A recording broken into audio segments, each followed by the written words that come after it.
How are we today? Hey, doing Very well. How about good. you? I'm all right. I'm melting in a heat wave, but I probably shouldn't complain about that. Alrighty, so who's dropping the gift today? Feels wrong to start without it. I think Choinya is I think he's AFK with some life stuff at the moment, so I'm Oh, happy to somebody drop can do it. the Yes. honors. So And who's as we next head in in, line? Boom. Yeah. my Oh, last, there we go. I just had a last question for Dan. Then, can you confirm like the XP event has concluded? Yes, that And was over 30 minutes ago. Yep. yeah, and so people will be able to start claiming their XP. Just wait for the announcement in the Discord, Yeah, I right? think we won't do a claim. I think we'll just do an airdrop. It's usually easier to do that for the game events. Even better. Cool. So be on the lookout for that. And we don't actually know who the final 8 are, right? We'll publish that list at a little Yep. bit later date. So congrats to everybody for playing it. And if you have feedback on your experience with 0.9, good, bad, or otherwise, definitely be loud and let us know either in the Guardians Discord or here on stage or anywhere else we communicate. We love to hear feedback.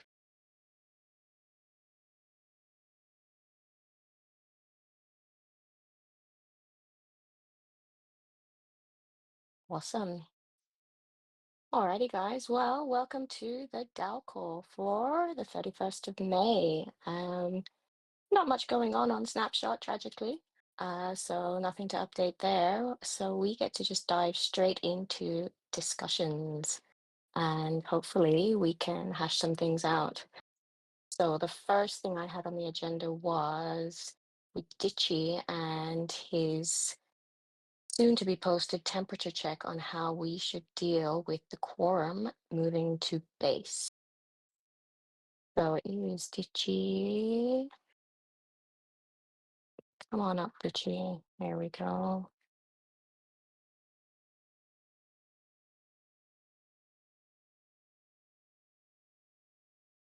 Good GM, morning, sir. Rockinauts. How's everyone doing?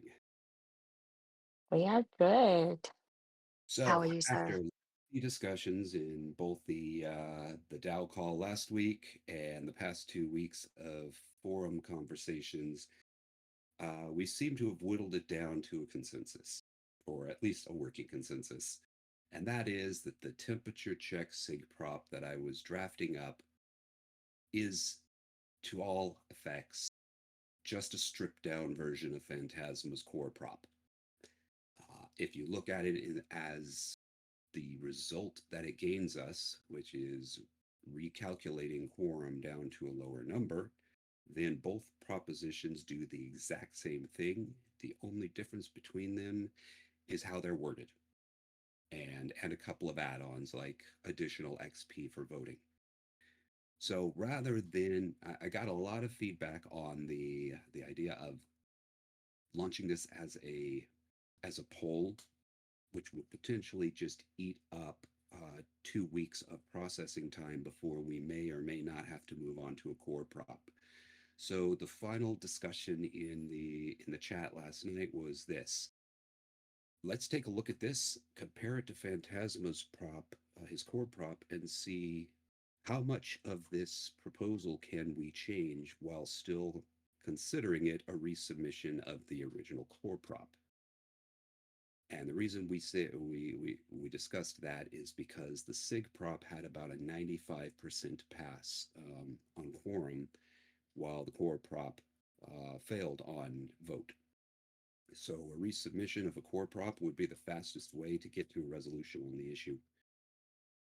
And on that, I'm going to pause and take feedback from the rest of the group.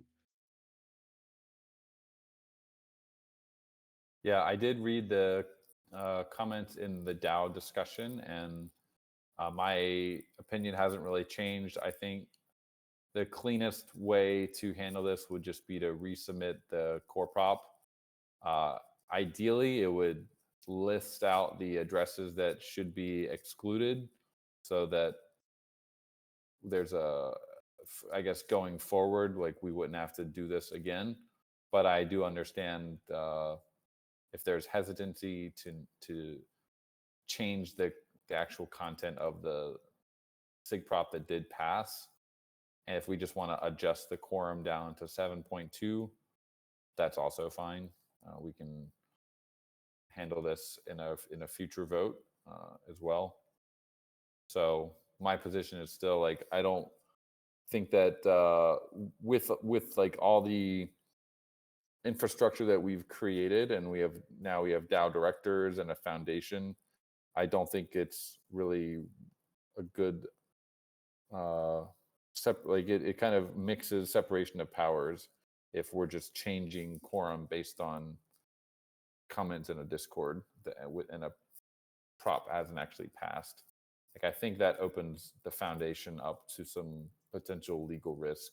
I'm not even sure that the directors would really even, like, it's kind of a gray area whether they should be treating the snapshot as the source of truth, or, I mean, obviously that's the only place where the DAO does really speak, but knowing what they know, that there was a prop passed to try and change quorum that didn't reach quorum, I think it would be arguable that, like, they shouldn't be following snapshot if we were to just randomly adjust the quorum. It's like definitely a gray area. So I don't think anyone really wants to deal with that. If there's another option where we can just really, let's all push hard to just get this prop passed as it was meant to be.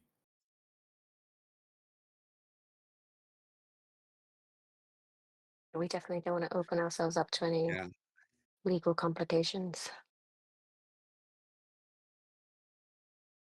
Yeah, I would have to agree with you on that, Coder Dan. The only way that we can have a solid a solid path forward where all of the multi-sig signers, the directors, and everybody on board can get behind it would be as if an official AGIP to pass it.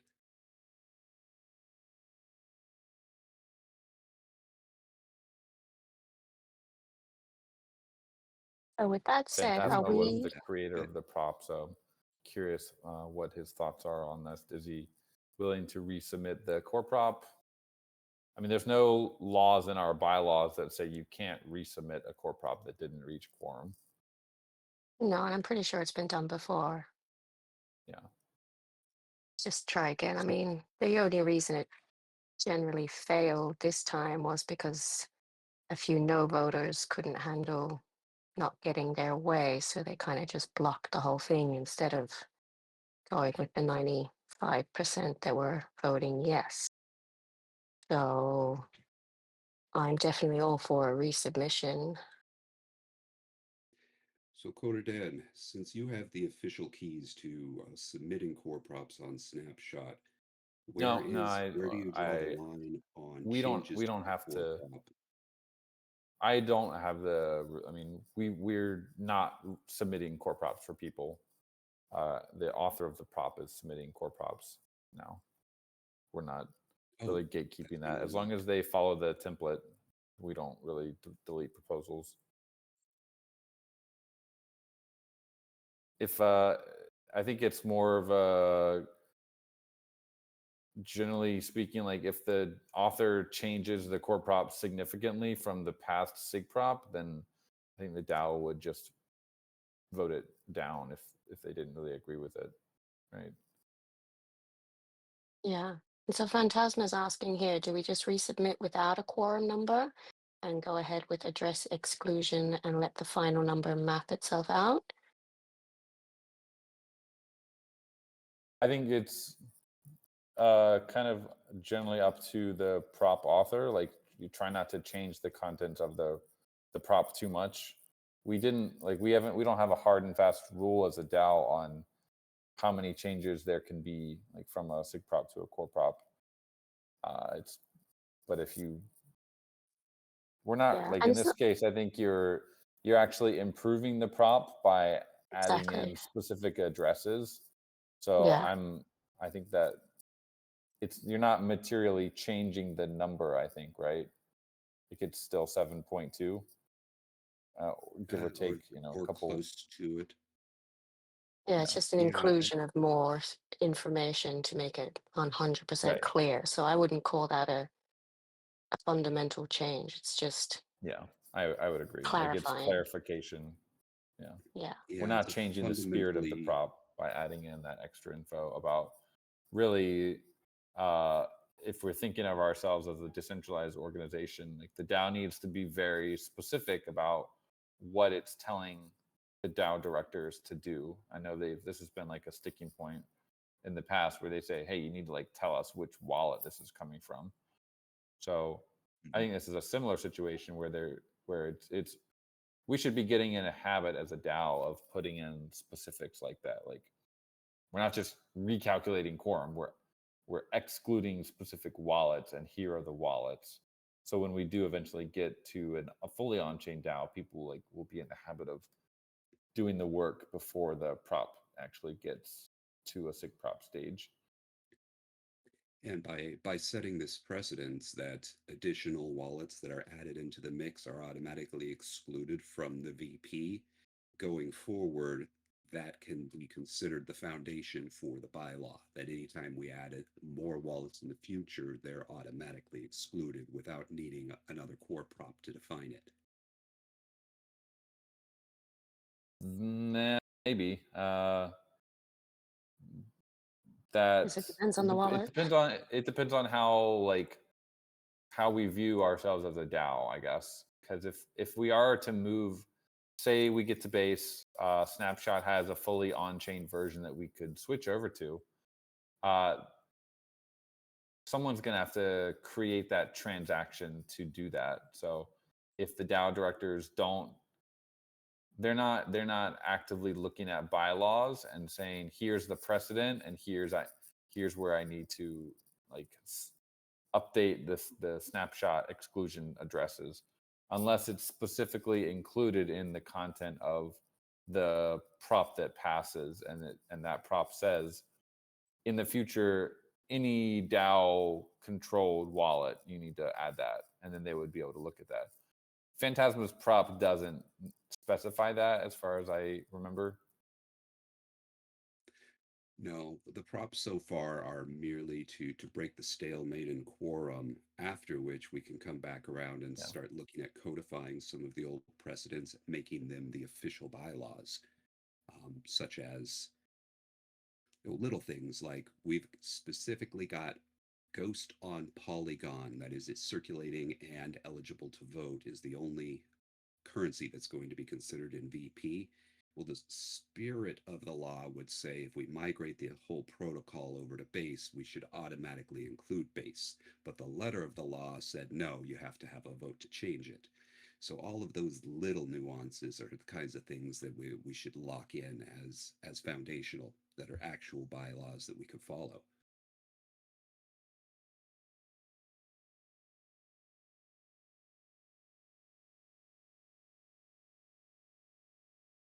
Yeah. So go to Dan saying, I'm thinking resubmit, add the clarification of the wallets and see where we land with that. Because that is kind of the stalemate we're in now is what's the deal with quorum. After this point, if we can get some sort of resolution, then we can tie up all our loose ends and start, as Ditchy's saying, codifying our bylaws and ironing out the creases. But yeah, it's this quorum little wall we have at the minute is what we need to get past, because it's also stopping other, like no one is going to submit anything at this point. Snapshot is silent because everyone's just thinking, well, it's just not going to pass, what's the point? So we need to get over this quorum hurdle so that we can start moving forward and not just stay in this holding zone. And yeah, fingers crossed we actually hit quorum this time. So as far as an on-chain voting tool, is Snapshot the only player in the game, or do we have other options we can look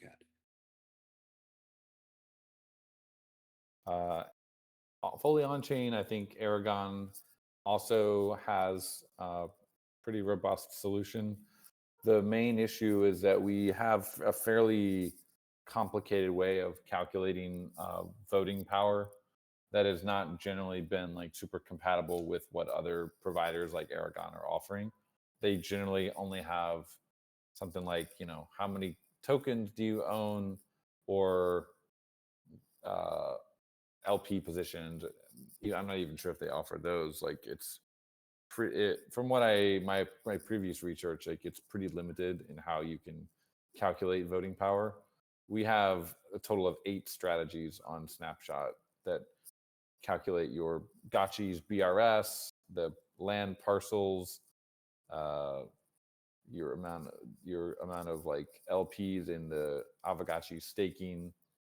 So it's a bit more like complex in that I'm not even sure that Snapshot X, I think it's called, is able to support that many strategies. But with my brief chats with their founder, it seems like it would be like more likely than with Aragon.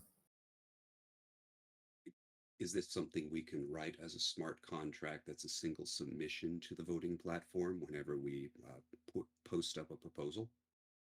It can be done. It's basically you have to add in a new smart contract variable, which we omitted it on Polygon due to just additional gas costs of transfers.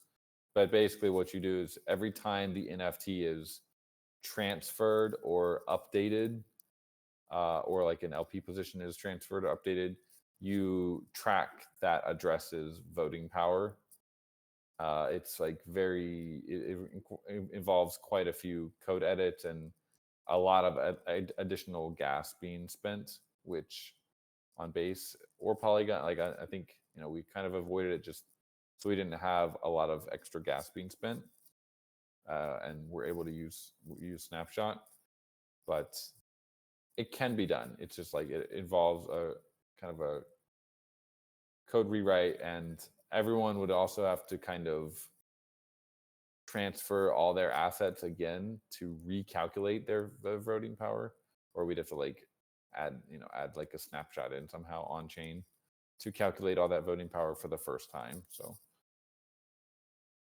not something we've like seriously explored yet, but was kind of hoping that someone in the market would finally come out with like a solution similar to Snapshot. So happy to do some research on Snapshot X a little bit deeper and see if they're able to use our strategies. My gut says they are, but we need to like fully confirm with them. All right. To your knowledge, are there any other DAO management tool sets out there that have a more robust snapshot mechanism that we could use? No, I haven't. The only two main players I've seen are Snapshot and Aragon. If anyone else knows any others, it's not like a super exciting space at the moment. I think. I mean, Aave has their own governance that they've created, but they're basically just Aragon. Like they have very simple voting power calculations.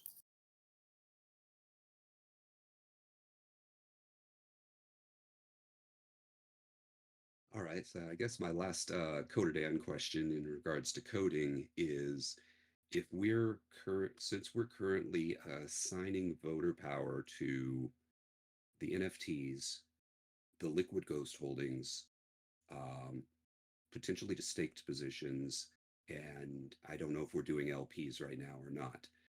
Is there any way that those, let's say, staked positions, LP positions, could be assigned to the Gotchi's wallet itself rather than the holder's wallet, so that we only need to track the Gotchi through the ecosystem plus the cash holdings of the wallet in order to calculate VP? I think it's not the LP positions that are the issue. It's mainly the Gotchis that are the issue. LPs are I think you can do more calculations on chain with LPs since the numbers are kind of known. Whereas with NFTs, it's full unless it's like, you get one voting power per NFT, like a very simplistic method of calculating it. We have more calculations, like you own this Aavegotchi, it has BRS of 350, therefore you get 350 BRS. Oh, and it also has a godlike wearable worth 10,000. So we have to like add in all those calculations, and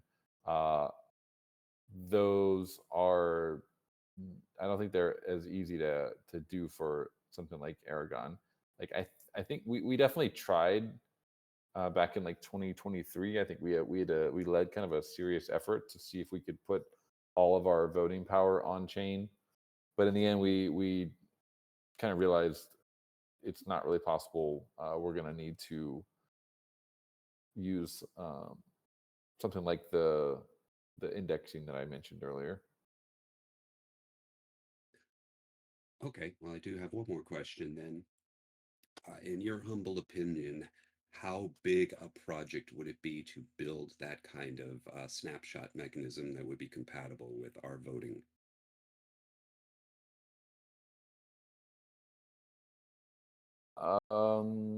Like you could probably fork something like an Aave v3, but I don't know. It depends on like that's a big question to build. I don't. Yeah, I'm not going to give like a serious answer on that. I don't know what specs you're exactly talking about. Like, are we talking about off-chain voting calculation with on-chain consequences? Like basically what Snapshot has done? Mm, don't really, don't really have any clarification on that. Okay. The Yeah, idea I think was that's that out of scope. Like I don't think we're not going to build that. We have to rely on something that's in the market at the moment. I think like Snapshot oh and no, Aragon have both done a lot of work on this, and it's also, I mean, there might be a path where we say, hey, maybe we should figure out how to radically simplify our voting power so we actually can be an fully on-chain DAO. It's also like a possibility. oh, just to clarify, that wasn't a suggestion for Pixelcraft to build it. I just wanted to get your Yeah, opinion I on know. how big a lift that might be to see if it's something the DAO would consider No, I don't. finding I a think that'd be developer a for very, or working with an Aragon on. yeah. If it's like using an existing uh, protocol and then just building the DAO on that, then that's much simpler than actually like building the protocol to do that.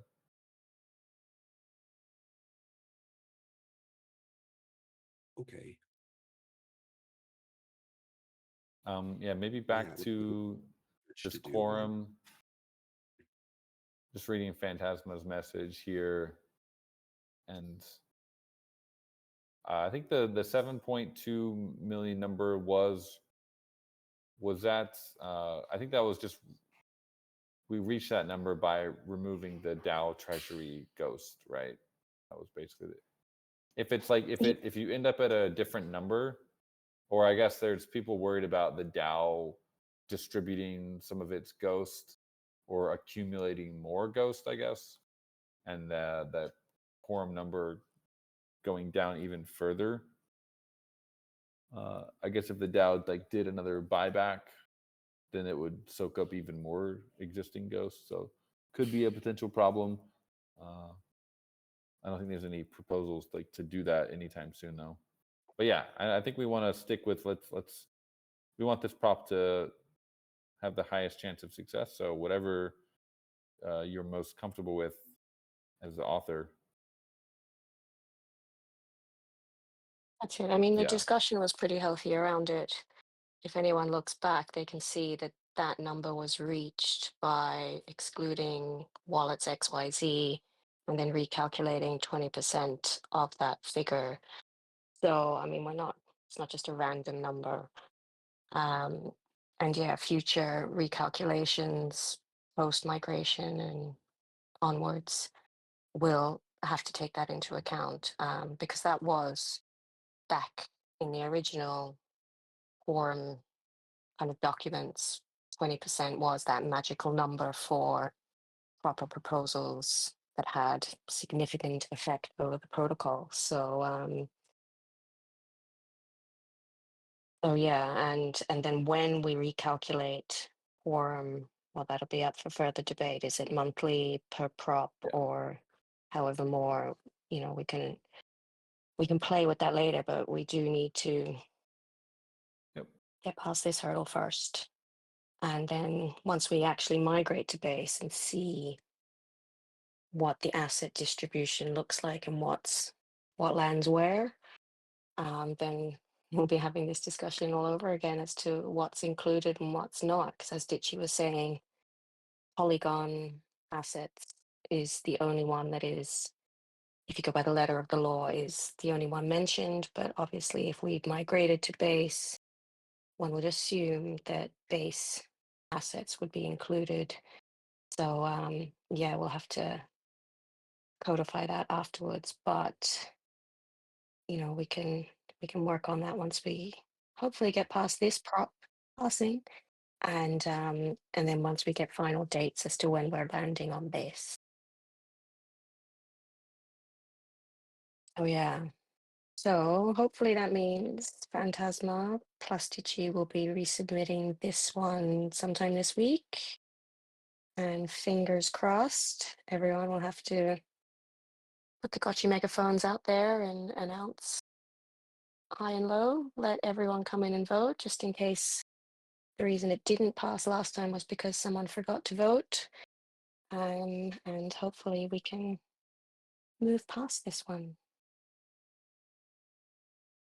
Because yeah, we definitely don't have a rule against resubmitting. It has been done.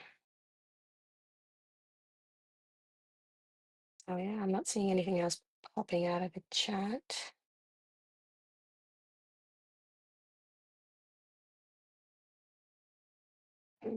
Are we still on time to make it to mid-June? Is that for the migration, Apollo? Okay. We're definitely, like, with the latest fixes that we finally got. I think we're like, there's almost no more hurdles now to have a June release. Was it going to be mid-June? Again, we have to do final user testing with the community to see if there's anything we missed. I think we've gotten almost all the issues, but there might be some things we discover. We want to make sure that everything is perfect first before we set a final date. Because if there's no use in setting a date if we know, like, we're not sure that things are going to get fixed in time. It's one of those you don't know what you don't know kind of situations.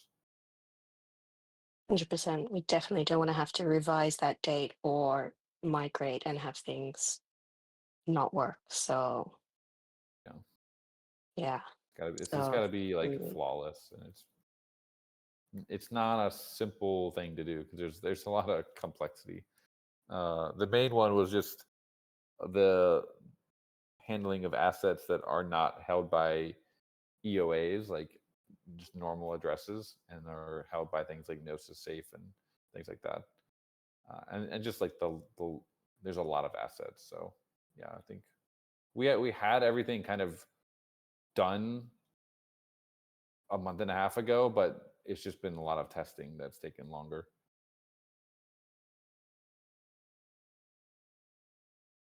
3-week duration, I feel like that's kind of long. I don't know if the fact that it was 3 weeks, like, did that really help? We've never had a 3-week prop before. I feel like we could probably just get it done on, like, 10 to 12 days, Yeah. or maybe 2 weeks max. I don't think we need 3 weeks for this. We're gonna I we'll make agree. a bigger announcement here in the Discord. Let everyone know who's not coming to checking in every day. And I think 12 to 14 days, like, should be enough to get it to quorum. I'm hoping so. I don't see the extra week being the deal breaker on whether it passes or not. You're either going to vote or you're not. You have 2 weeks to vote. That's plenty of time. I would hate for this to drag out for 3 weeks, but yeah, I would definitely prefer to see a 2-week vote. It's worked before. We all Yeah. put our backs into announcing it and hitting up all the socials and everywhere else that I think we can get her done. Be awesome. Very cool. Well, looking forward to seeing this one hit Snapshot. And I will be voting in the first week. And hopefully everyone else will get out there, make our voices heard, and get this one done. Where's... Wait.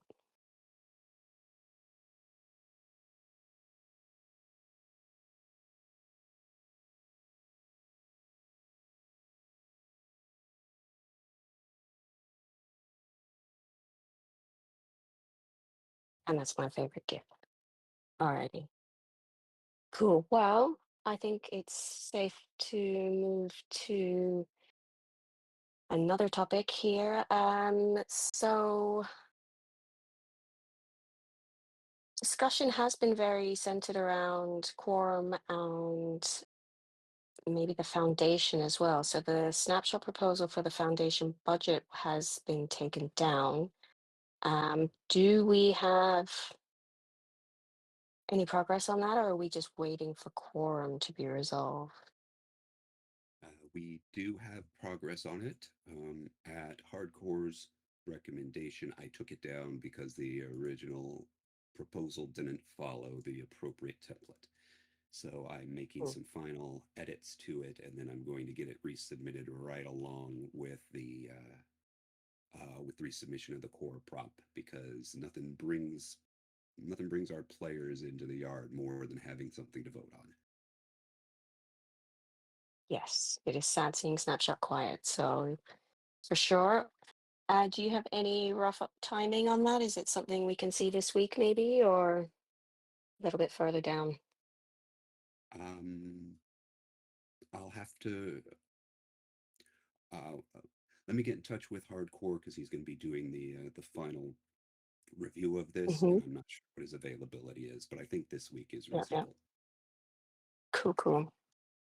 Very nice. And was there anything changing fundamentally? I mean, No Future managed to run all the figures for that budget based on the quotes and prices and everything he's been given from legal and Latouche and everywhere. So There, fundamentally, it'll be the same.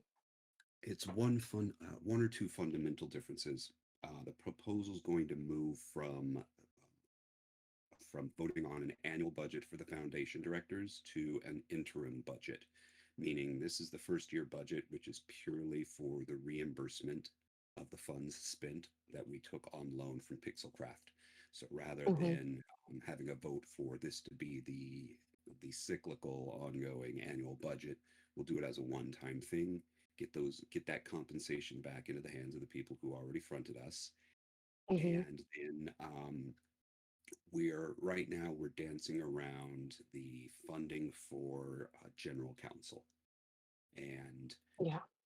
the original proposal that I put out there was, let's put a retainer for general counsel for the DAO Foundation directors to call on legal counsel anytime we have a legal question in the DAO's operations. But then the conversation shifted over to legal protections for the foundation directors themselves, which was meant to be part of a different proposition and proposal altogether.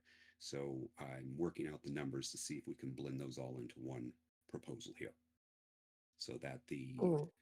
DAO has some basic funding to call on legal counsel anytime we have a question on our actions, and the foundations have some basic liability protection while they're still in the interim foundation director position. Oh, I've got to boil Radio. this here. All So right. that's the And last what? thing we need to work out. Okay. And where was the discussion leading for the director's legal counsel protection? Because I know, I mean, that's an unknown potential number if something did happen. Um, The discussion is still sitting on the fence, based around one thing we need to do due diligence on, and that is that the foundation itself offers limited liability protection to the foundation directors, and the Mm-hmm. foundation directors, even though we like to refer to them as the meat shield for the DAO's decisions, the liability of those executive positions may be very limited if they are not doing any transactions outside of blockchain. Meaning we don't have a company bank account, we don't sign any legal contracts on paper. If they don't transact with the outside world, there may not be an issue where they are stepping outside of the umbrella of the foundation. Okay. But then the moment we launch some DAO-owned merch, it's a whole new kettle of fish. Those are the questions that only a legal can answer, which is why getting a basic retainer in place for general counsel for the DAO to ask those questions would be the first step. Right. I kicked it over to my lawyer, and they said, "Great, you're gonna have to have a consult with one of our lawyers and pay us for that. We can't answer that Yeah. question directly." So it would make sense in these two budgets would be separate than a DAO legal counsel because we already have questions and need to talk to them to resolve the further legal budget questions we have to protect the actual foundation directors. hmm Um, And then any discussion or proposal about the ongoing compensation for the foundation directors can be carved out as a separate proposal that yeah, isn't directly impacting the interim foundation directors. But we do yeah, need because to I get. know, Oh, go yeah, ahead. because I think some people were talking about how much compensation they require or is necessary or reasonable. And then I remember seeing all the legal retainer stuff coming in and murkying the waters. So without bit of legal clarification, we don't know how much on the line the directors truly are and in what situations. And then because of that, we can't really settle on what is appropriate compensation for the foundation directors and whether they should cover their own legal costs or whether that should be a separate retainer budget. Is that Precisely. making sense? Yes. Yeah, yeah. So separating those two conversations between what's going to be an ongoing debate and what we can agree on now is the way to get the next prop submitted for the interim budget. And then we can Cool. take our time arguing over um, arguing over what it's going to look like in the future and who wants to take on those roles at those prices. Yes, yes. But how do we choose legal counsel for the DAO? Because technically no one has that authority, or do we just assume that the currently named foundation directors, which is No Future and China, um, get to choose or interview, or how do we choose a legal counsel for the DAO? Well, in the deliverables section of the interim budget, I had put that the foundation directors will interview no fewer than 3 law firms for general counsel, Mm-hmm. and that Mm-hmm. of course, they need to be licensed to practice law in the Cayman Islands and be practiced in the administration of various foundation offerings in the jurisdiction. Um, Mm-hmm. if they're capable and competent in providing that legal counsel regarding international law, and they accept payment in cryptocurrency. So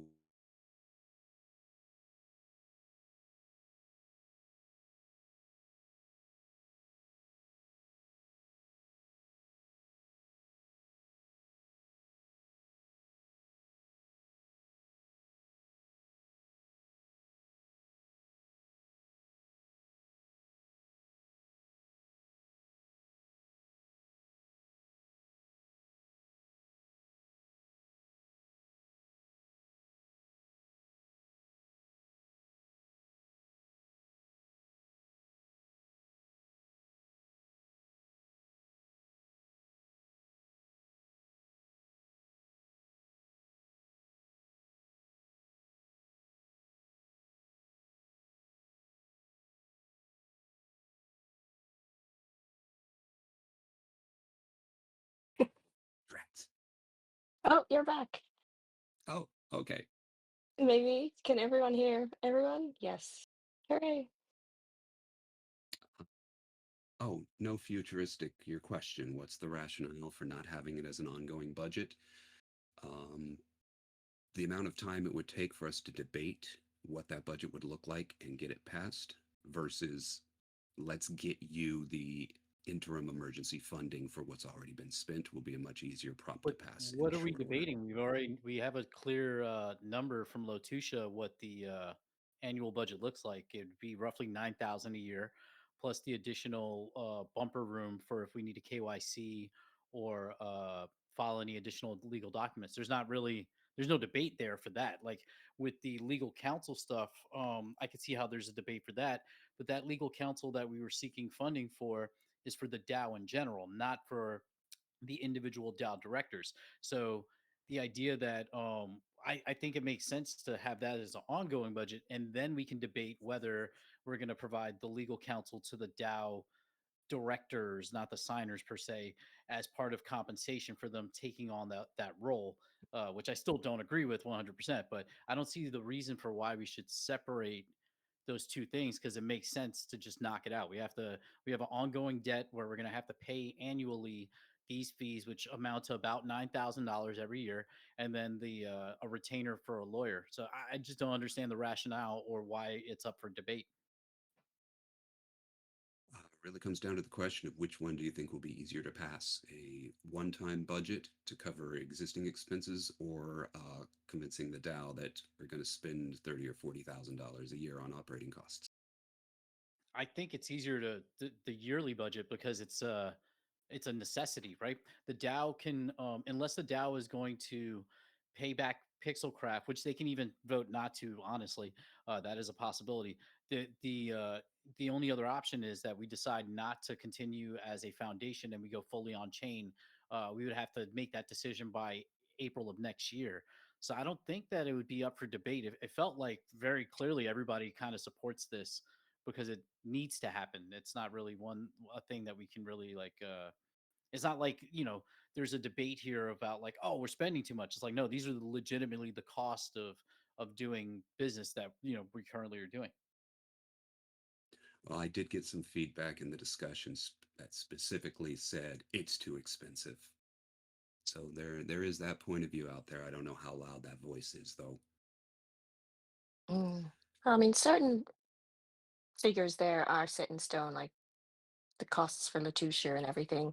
The only kind of gray area figure there is how much does legal counsel cost for the DAO? So, I mean, the other expenses, the yearly expenses, the KYC, the, you know, just to keep us legal compliant, submitting paperwork on time, like that's like No Future says, it's not really debatable unless we throw the whole thing out altogether. Either way, Mhm. this year we need to pay that. And it's already overdue because PC fronted us that. So this is the bare minimum. And then if we change how the DAO works in the future, for example, launching something that is revenue generating as far as merch or handheld game or, whatever else, then those numbers will change. But as we currently stand, that is the minimum basic running costs that we need to cover. That's not including any, wages for any of the positions other than the ones we're outsourcing. So, Right. Yeah, and I I don't think can. it's up for debate whether we need legal counsel. We can debate the number, but generally mm, 20K seem reasonable. The other thing that we have to think about though is that we're forgetting that there's going to be a whole nother prop that's going to have to come forward because we were not compliant for almost 2 years. So Lotush is I believe currently working on figuring out what our fees and penalties are going to be. So we're going to need another prop just for paying out the fees and penalties for not being compliant and filing the proper reports and filings that we're supposed to do on an annual basis. yeah. Okay, so from a But structural yeah, standpoint on this proposition, I can easily have the wording say this is the ongoing annual budget and put a caveat in there that the first year's budget is a reimbursement for funds borrowed. That's an easy enough wording change. So would you Sounds suggest that reasonable. I take out any wording regarding interim foundation director personal liability funds for legal? Just take that out and move that over to a Yeah, because that's not compensation even agreed proposal Yeah, upon. writer. Yeah, yeah. because we have to get to that first. I think I mean, next, the this prop can be one of two things. I think it should be ongoing annual budget for the foundation. Like, and if we include the legal counsel or not, I'm not like against the idea of not having that funded right now because we can always talk about that after. But we will need like a legal counsel because a lot of what we're talking about, we're doing this based off of like chat GBT searches and anecdotal experience versus like actual legal counsel. So we will have to seek a legal counsel before we can do any of the other stuff. So at the very least, it should be the annual budget, which is we settled on 15K, which is like covering the 9K for Lotusha plus any incidentals. You can include language of a rollover so that any unused funds go towards the next year, so that whatever we top up basically the difference. So if we don't use the $6,000, like a good example is we have Kokusho coming on back to the foundation as a multi-sig signer. We have to submit him to go through a KYC process. So we're going to have to pay for that again.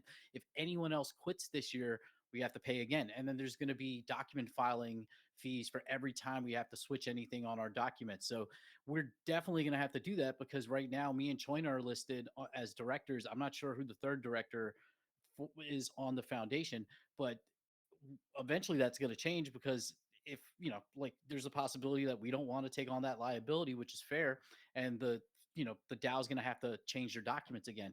So it would make sense to at least push forward the annual budget.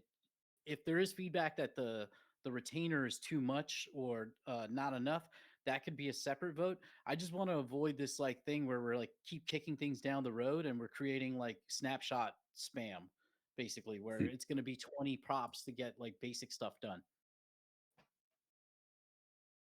Yeah, I that hear makes you sense to loud and me. clear. So would you mind, no futurist, if I get with you directly to verify these numbers and make sure that they are accurate to We've what you provided the originally documents reported? already though from Lotusha, so there's not really anything else to, like I'm not. These are documents from our corpsec, so there's not much more that I could really add to that other than the documents provided by Tim Ravel, which basically show, or Johnson as he goes, like what current fees we have and which ones will be recurring fees. That document that is in Ditchy, yeah, you just dropped it here.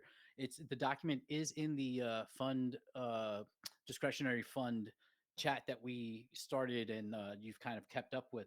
But yeah, so the penalties and related charges, those are so we're looking at the annual compliance filings, the annual nominee supervisor fee, and then the $200 document fee.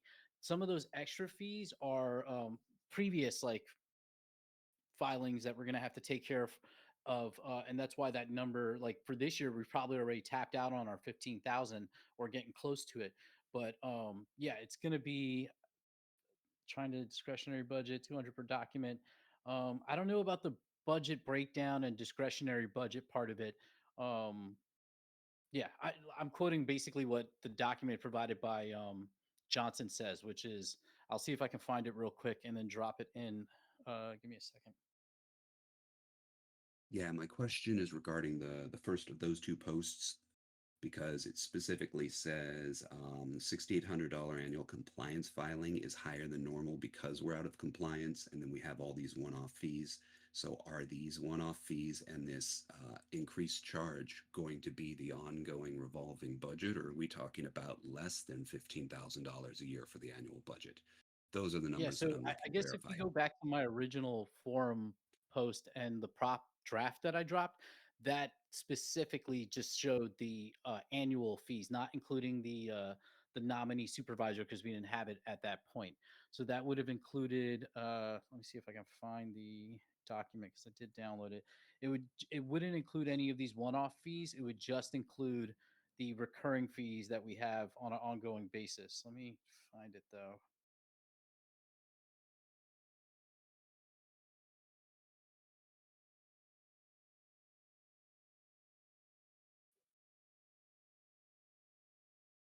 So this is the document from Johnson. I'm not sure if it'll show in here as a picture. I might have to take this as a screenshot real quick. Give me 1 second. Oh, thank you for that link.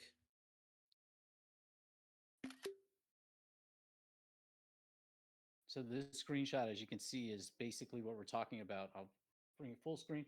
So yeah, the 6,800 is the annual servicing fees. The certification of documents, if required, so that brings us to 7K, and then the 2,000 for our nominee supervisor. So it would be 9,000 flat, roughly, and then the basically the 6,000 is for if we need additional KYC, which causes more additional filings and fees in regards to that. So it sounds like next year things will be cheaper because we'll be in good standing by then.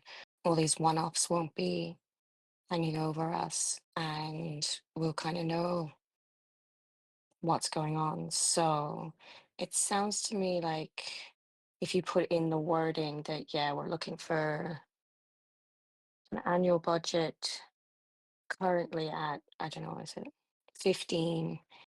As we say, whatever's not used will be rolled over. And then if we need to readjust what the actual annual budget is going forward after this year, we can do that and maybe even reduce it. But depending on what's happening at the time, we can work that out, because we'll have an agent that is actually working for us this time around, and we can get questions answered on that side of things. Yeah, Okay, so to essentially, make like the sure idea here is. Oh wait, go ahead. to make sure I'm hearing it all correctly, I'll do a quick read back. What's being suggested is that the budget numbers I submit for the annual budget are going to be including these upcharges and one-off fees. And then there will be a caveat in the document that says it can be adjusted in the future, and any fees that are in excess of what's needed will roll over to next year's budget.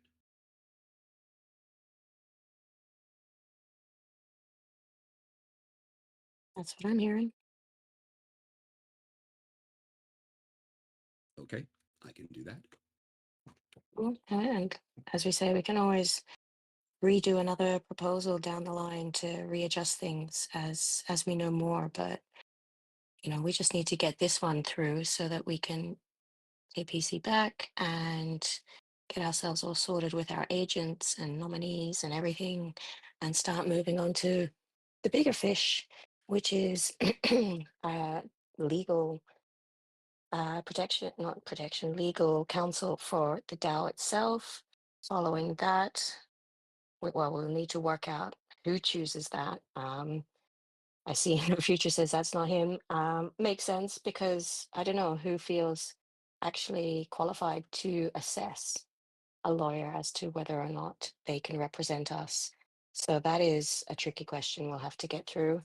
But I think we all agree we need legal counsel for the DAO its foundation itself, and cover the DAO's questions. And then following that, we'll need to hash out how to cover the legal fees or protection the foundation directors will actually need as they carry out the role of being our meat shield for the DAO. And then who wants to do that job and how much they need to be compensated. So, yeah, I think baby steps. Let's get this budget through, and then we can start tackling the bigger issues. Ooh, all fun and games.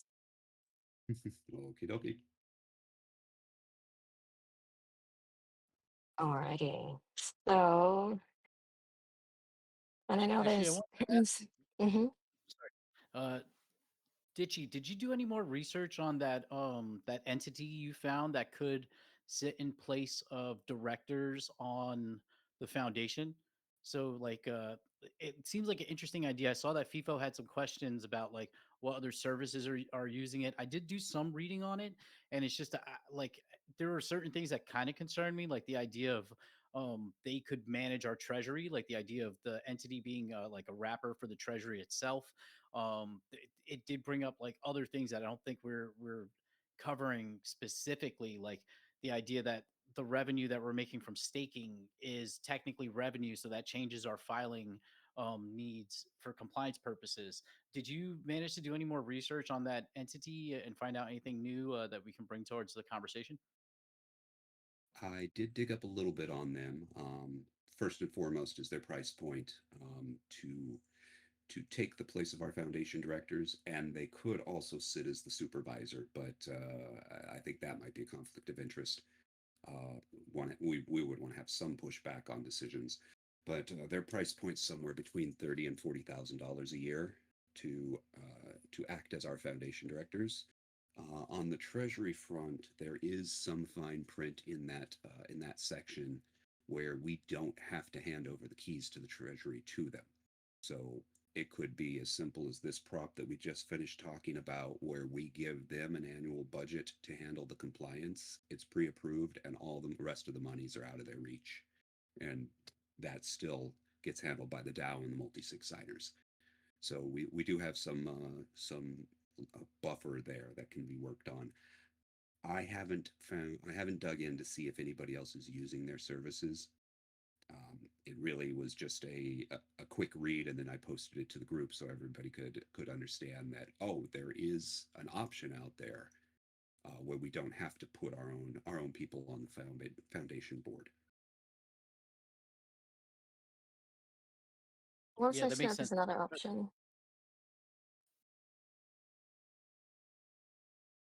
We'll definitely Sorry, have say to that. get them to come on the call themselves to actually pitch the idea. And I'm sure there'd be a load of questions the DAO would have.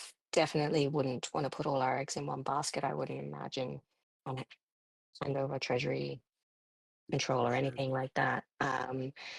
But I mean, if they can cover the actual foundation director side, maybe that is something we'll go for. But yeah, I mean, we'll have to get past a few steps first here with, what we need to do for this first year that we're already into. So we need to wrap up those loose ends. But they are more than welcome to be invited onto the DAO call to let us know what they actually can and can't do. And hopefully we could find out who else, if anyone, is using them. I don't know if we'd be up for being the pioneer on something like that, but you never know. Well, now that we know that that type of service exists, I can keep my eye out for any competitors, so Hmm. that we know that there's more than one in the market. Exactly. Cool. Well, so that means in theory, quorum prop will be up sometime in the next week or so for a 2-week run. And our annual first year budget will be up fairly soon as well to get the essentials covered. And then we can all start jumping into the forums and playing with the DAO legal counsel discussion to see how we can go about getting that sorted for the DAO itself. And then once we have that sorted, that will answer some more questions as to what we need for our foundation directors. And then we can start going through compensation, elections, and updating everything to make sure the people that want to be foundation directors actually are, and everything's all hunky dory. Yep, So I think that is a wonderful wrap up for the call here. We got a lot of wonderful. business taken care of today, and it was nice being able to discuss solutions rather than going around in circles on what can and can't be done. So Yes, absolutely. It kudos to did everyone feel a here. bit more productive today. Fantastic. So, does anyone else have anything they want to add at the final minute or two? I know we didn't get into any RF discussions or anything else, but these details do need to be ironed out. So if anyone wants to throw in any last minute comments or questions or anything else, feel free to jump into the chat. Or otherwise, it will be ciao until next week. Let's see.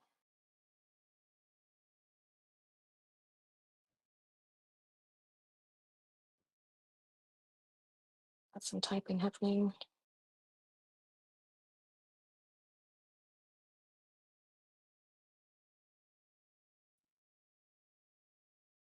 And I see Zbots. Oh, we've got a Jow. I've got Zbot saying on chain, but I don't know if everyone in the DAO wants to be in the line of fire for any potential issues that arise. So that probably should be a separate discussion in the forum if anyone is keen on going down that line. But it looks like that's a wrap for today. Awesome. Thank you very much, everyone that came out. This has been great, and it looks like we can take a few steps forward, and hopefully we can get out of our little stalemate. So have a great week, everyone, and see you next week. Ciao, ciao.